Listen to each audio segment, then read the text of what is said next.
Hi guys, in this video we are going to be talking about shapes of distributions. So we're going to be looking at symmetric distributions as well as what we call skewed distributions. We usually determine a distribution based on a bar graph or a histogram.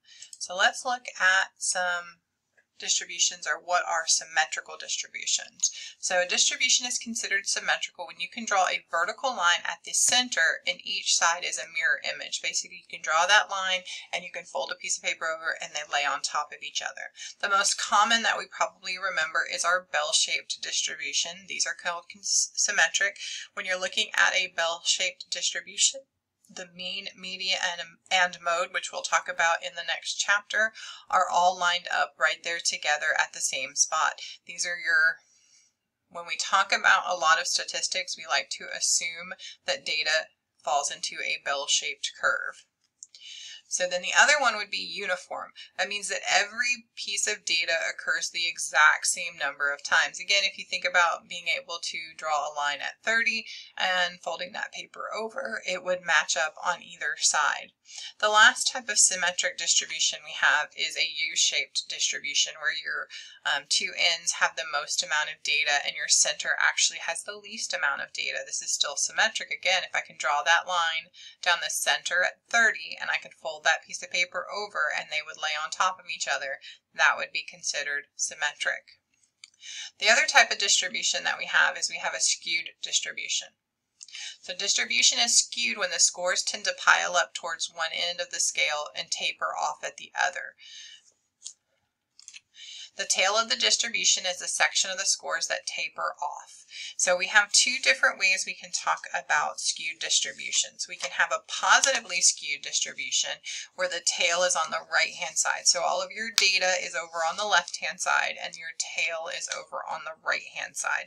So you can see right here by the picture, this is a right skewed or positively skewed data where all of my data sits on the left. So I know that kind of makes it counterintuitive, but that's what we call a positive skewed data. Everything is sitting on the left-hand side of my data.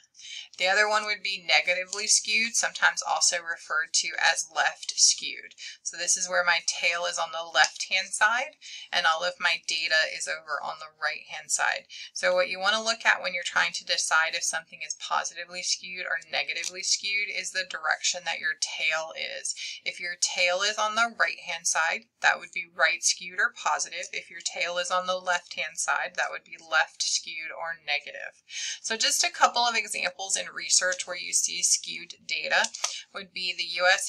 household incomes. This is for us. You can see that most of the data is on the left-hand side. So this particular graph would be considered positively skewed or right skewed. Another graph would be the deaths in Australia in the year 2012. It's done by age brackets, and you can see that the data is all on the right-hand side with my tail on the left-hand side. So this data would be considered negatively skewed since my tail is on the left. And then here's an example of a data set that would be considered uniform. I know it's not perfectly uniform. There's a little bit of data, a little bit of mess up there, but relatively uniform. So when we're talking about real live data, it's very hard to actually find a completely uniformed graph. What we try to do is say it is close to uniform, and that's what female shoe size would be. If you have any questions or if you have any concerns about what is negatively skewed or positively skewed, please make sure to email me.